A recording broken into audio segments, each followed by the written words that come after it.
ಅತಿ ಆಸೆ. ಗತಿಗೇಡು. ವಿಸ್ತಾರವಾದ ವಿವರಣೆ. ಗಾದೆಯ ಅರ್ಥ: ಅತಿ ಆಸೆ ಗತಿಗೇಡು ಎಂಬ ಕನ್ನಡ ಗಾದೆ ಮಾತು ನಮಗೆ ಬಹಳ ಪ್ರಾಚೀನ ಕಾಲದಿಂದಲೂ ಬಳಕೆಯಲ್ಲಿದೆ. ಇದರ ಸರಳ ಅರ್ಥವೆಂದರೆ, ಯಾವುದೇ ವಸ್ತು ಅಥವಾ ಸಂಗತಿಯ ಬಗ್ಗೆ ಅತಿಯಾದ ಆಸೆ ಪಡುವುದು ನಮ್ಮನ್ನು ನಾಶಕ್ಕೆ ಕಾರಣವಾಗಬಹುದು. ಅಂದರೆ, ಮಿತಿಮೀರಿದ ಆಸೆಗಳು ನಮ್ಮನ್ನು ನಾಶದ ಹಾದಿಗೆ ಕೊಂಡೊಯ್ಯುತ್ತವೆ ಎಂಬುದನ್ನು ಈ ಗಾದೆ ತಿಳಿಸುತ್ತದೆ. ವಿಸ್ತಾರವಾದ ವಿವರಣೆ. ಮಾನವ ಸ್ವಭಾವ. ಮನುಷ್ಯನಿಗೆ ಯಾವುದನ್ನಾದರೂ ಹೊಂದಬೇಕೆಂಬ ಆಸೆ ಸಹಜ. ಆದರೆ ಈ ಆಸೆಗಳು ಮಿತಿಮೀರಿದಾಗ ಅದು ನಮ್ಮನ್ನು ನಿಯಂತ್ರಿಸಲು ಆರಂಭಿಸುತ್ತದೆ. ಅತಿಯಾದ ಆಸೆಗಳು ನಮ್ಮನ್ನು ಅನೇಕ ಕಷ್ಟಗಳಿಗೆ ಸಿಲುಕಿಸಬಹುದು. ಉದಾಹರಣೆಗಳು: ಹಣಕ್ಕಾಗಿ ಅತಿಯಾದ ಆಸೆ. ಹಣಕ್ಕಾಗಿ ನಾವು ಅನೇಕ ಅಕ್ರಮ ಕೆಲಸಗಳನ್ನು ಮಾಡಬಹುದು. ಇದರಿಂದ ಕುಟುಂಬ, ಸಮಾಜ ಮತ್ತು ನಮ್ಮ ಸ್ವಂತ ಜೀವನವೂ ನಾಶವಾಗಬಹುದು. ಅಧಿಕಾರಕ್ಕಾಗಿ ಆಸೆ. ಅಧಿಕಾರಕ್ಕಾಗಿ ನಾವು ಇತರರನ್ನು ನೋಯಿಸಬಹುದು, ಅನ್ಯಾಯ ಮಾಡಬಹುದು.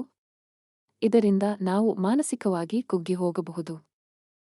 ಸುಖಕ್ಕಾಗಿ ಆಸೆ. ಸುಖಕ್ಕಾಗಿ ನಾವು ಅನಾರೋಗ್ಯಕರ ಜೀವನ ಶೈಲಿಯನ್ನು ಅನುಸರಿಸಬಹುದು. ಇದರಿಂದ ನಮ್ಮ ಆರೋಗ್ಯ ಹದಗೆಡಬಹುದು. ಜೀವನದಲ್ಲಿನ ಅನ್ವಯ. ಸಂತೋಷವಾಗಿ ಇರಲು ನಮಗೆ ಇರುವ ಸಂಪತ್ತು, ಸುಖಗಳಿಗೆ ಕೃತಜ್ಞರಾಗಿರಬೇಕು. ಅತಿಯಾದ ಆಸೆಗಳನ್ನು ಬಿಟ್ಟು ಸರಳ ಜೀವನ ನಡೆಸಬೇಕು. ಉತ್ತಮ ಸಂಬಂಧಗಳು. ಇತರರೊಂದಿಗೆ ಸ್ಪರ್ಧಾತ್ಮಕ ಮನೋಭಾವ ಬೆಳೆಸಿಕೊಳ್ಳದೆ ಪ್ರೀತಿ ಮತ್ತು ವಿಶ್ವಾಸದಿಂದ ಬದುಕಬೇಕು. ಸಮಾಜಕ್ಕೆ ಕೊಡುಗೆ. ಸಮಾಜದ ಸೇವೆ ಮಾಡುವ ಮೂಲಕ ನಾವು ಸಂತೋಷವನ್ನು ಅನುಭವಿಸಬಹುದು. ತೀರ್ಮಾನ. ಅತಿಯಾದ ಆಸೆಗಳು ನಮ್ಮನ್ನು ಅನೇಕ ಸಮಸ್ಯೆಗಳಿಗೆ ಸಿಲುಕಿಸಬಹುದು. ಆದ್ದರಿಂದ ನಾವು ಸಮತೋಲನವನ್ನು ಕಾಯ್ದುಕೊಳ್ಳುವುದು ಬಹಳ ಮುಖ್ಯ. ಸರಳ ಜೀವನ ನಡೆಸಿ ಸಂತೋಷವಾಗಿ ಇರುವುದೇ ನಿಜವಾದ ಸಂಪತ್ತು ಎಂಬುದನ್ನು ನಾವು ಮರೆಯಬಾರದು.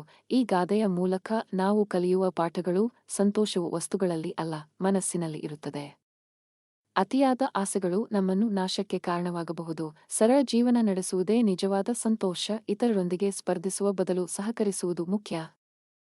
ಉದಾಹರಣೆ. ಕತೆ. ಒಂದು ಸುಂದರವಾದ ಹಳ್ಳಿಯಲ್ಲಿ ರಾಮು ಎಂಬ ಚಿಕ್ಕ ಹುಡುಗನಿದ್ದ. ರಾಮು ತುಂಬಾ ಒಳ್ಳೆಯ ಹುಡುಗನಾಗಿದ್ದರೂ ಅವನಿಗೆ ಒಂದು ದೊಡ್ಡ ದೌರ್ಬಲ್ಯವಿತ್ತು. ಅದು ಅವನ ಅತಿಯಾದ ಆಸೆ. ಅವನಿಗೆ ಎಲ್ಲವೂ ಬೇಕಿರುತ್ತಿತ್ತು. ಒಂದು ಹೊಸ ಆಟಿಕೆ ನೋಡಿದರೆ ಅದು ಬೇಕು. ಒಬ್ಬ ಸ್ನೇಹಿತನ ಬಳಿ ಹೊಸ ಬೈಸಿಕಲ್ ಇದ್ದರೆ ಅದು ಬೇಕು. ಹೀಗೆ ಎಲ್ಲವನ್ನೂ ಪಡೆಯುವ ಆಸೆ ಅವನನ್ನು ಕಾಡುತ್ತಿತ್ತು. ಒಂದು ದಿನ ರಾಮು ತನ್ನ ಸ್ನೇಹಿತ ಸೋಮುನ ಬಳಿ ಹೋದಾಗ ಸೋಮು ಹೊಸ ಬಾಲೂನ್ ತಂದಿದ್ದನ್ನು ನೋಡಿದ. ಅದು ಬಹಳ ದೊಡ್ಡದಾಗಿ ಅದರ ಮೇಲೆ ಮೋನೋಕ್ರೋಮ್ ಚಿತ್ರಗಳು ಇದ್ದವು. ರಾಮು ಆ ಬಾಲೂನ್ ನೋಡಿ ತುಂಬಾ ಇಷ್ಟಪಟ್ಟು ತನ್ನ ಅಮ್ಮನನ್ನು ಕೇಳಿದ. ಆದರೆ ಅಮ್ಮ ಹೇಳಿದರು, ರಾಮು, ನಿನಗೆ ಈಗಾಗಲೇ ಎಷ್ಟು ಆಟಿಕೆಗಳು ಇವೆ. ಅಷ್ಟಕ್ಕೂ ನಿನಗೆ ಬಾಲೂನ್ ಬೇಕೇಕೆ? ಆದರೂ ರಾಮು ಬಿಡಲಿಲ್ಲ. ಅಳಲು ಶುರು ಮಾಡಿದ. ಅಮ್ಮ ಕೊನೆಗೆ ಮನಸೋತು ಒಂದು ಬಾಲೂನ್ ತಂದು ಕೊಟ್ಟರು. ರಾಮು ತುಂಬಾ ಸಂತೋಷಪಟ್ಟು ಬಾಲೂನ್ ಜೊತೆ ಆಡಲು ಶುರು ಮಾಡಿದ. ಆದರೆ ಸ್ವಲ್ಪ ಸಮಯದಲ್ಲೇ ಬಾಲೂನ್ ಸಿಡಿದು ಹೋಯಿತು. ರಾಮು ದುಃಖದಿಂದ ಅಳಲು ಶುರು ಮಾಡಿದ. ಅಷ್ಟೇ ಅಲ್ಲ, ರಾಮುಗೆ ಇನ್ನೂ ಅನೇಕ ವಿಷಯಗಳು ಬೇಕಾಗುತ್ತಲೇ ಇದ್ದವು. ಹೊಸ ಬಟ್ಟೆ, ಹೊಸ ಪೆನ್ಸಿಲ್, ಹೊಸ ಆಟ. ಆದರೆ ಎಷ್ಟು ಕೊಟ್ಟರೂ ಅವನ ಆಸೆ ತಣಿಯುತ್ತಿರಲಿಲ್ಲ. ಒಂದು ದಿನ ರಾಮು ತನ್ನ ಅಜ್ಜನನ್ನು ಭೇಟಿ ಮಾಡಿದ. ಅಜ್ಜ ಕೇಳಿದರು, ರಾಮು, ನೀನು ಏಕೆ ಯಾವಾಗಲೂ ಏನೋ ಒಂದನ್ನು ಬೇಡುತ್ತಿರುತ್ತೀಯಾ? ರಾಮು ತನ್ನ ಸಮಸ್ಯೆಯನ್ನು ಅಜ್ಜನಿಗೆ ಹೇಳಿದ. ಅಜ್ಜ ನಗುತ್ತಾ ಹೇಳಿದರು, ರಾಮು, ಎಲ್ಲವನ್ನೂ ಪಡೆಯುವ ಆಸೆ ಮಾಡುವುದು ತಪ್ಪಲ್ಲ. ಆದರೆ ಅತಿಯಾದ ಆಸೆ ಮಾಡುವುದು ಒಳ್ಳೆಯದಲ್ಲ. ಎಲ್ಲವೂ ನಮಗೆ ಸಿಗುವುದಿಲ್ಲ. ನಮಗೆ ಇರುವುದನ್ನು ಸಂತೋಷದಿಂದ ಬಳಸಿಕೊಳ್ಳುವುದನ್ನು ಕಲಿಯಬೇಕು.